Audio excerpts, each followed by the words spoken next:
स्वादिष्ट आंबा शिरा। आंबा शिरा बनवण्यासाठी मी 1.25 वाटी दूध आणि 1.25 वाटी पाणी घेतलं आहे. तुम्हाला हवं असल्यास फक्त 2.5 वाटी पाणीही वापरू शकता. हे दूध आणि पाणी गरम होण्यासाठी गॅसवर ठेवून दिले आहे. तोपर्यंत आपण रवा भाजून घेऊया. ज्या वाटीने तुम्ही रवा मोजणार आहात त्याच वाटीने इतर साहित्यही मोजायचे आहेत. मी इथे पाऊण वाटी तूप, 1 वाटी रवा, 1 वाटी साखर आणि 1 वाटी आंब्याचा गर घेतला आहे. फक्त तुपाचं प्रमाण पाऊण वाटी आहे. बाकी सर्व साहित्य समप्रमाणात घेतले आहेत.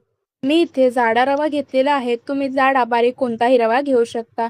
जर तुम्ही बारीक रवा घेतला तर पाण्याचं प्रमाण कमी करा.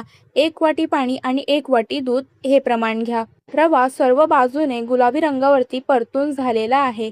रव्याचा घमघमाट पूर्ण घरात पसरलेला आहे. रवा भाजून झाला की उकळलेले दूध आणि पाणी थोडे थोडे करून त्यामध्ये घालायचे. हे करताना गॅस मंदच ठेवायचा आणि अंगावर उडणार नाही याची काळजी घ्यायची. दूध आणि पाणी रव्यामध्ये चांगले मिसळून झाले की त्यामध्ये साखर घालून व्यवस्थित एकजीव करून घ्यायचं.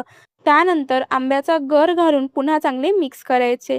आंब्याचा गर मिक्सरला फिरवून घातला की तो रव्यामध्ये अगदी सहज मिक्स होतो. आंबा घातलाय, आंबा गोड आहे तरी सुद्धा साखरेचं प्रमाण अगदी योग्य आहे. पण तुम्हाला जर कमी गोड खायचं असेल तर साखरेचं प्रमाण तुम्ही कमी करू शकता. मी या शिऱ्यामध्ये वेलची पूड आणि ड्रायफ्रूटही घातले आहेत. तो भाग दाखवायचा राहून गेला त्याबद्दल क्षमस्व. आता भांड्यावर झाकण ठेवून फक्त एक वाफ काढायची आणि गॅस बंद करायचा. त्यानंतर 2 मिनिटे शिरा झाकून ठेवायचा. त्यामुळे शिराचा प्रत्येक दाणा छान फुलून येतो आणि शिऱ्याला अप्रतिम चव येते. आंब्याचा स्वादही शिऱ्यामध्ये छान मुरतो. 2 मिनिटांनंतर आपला सुगंधित, मऊ आणि चविष्ट आंबा शिरा खाण्यासाठी तयार आहे.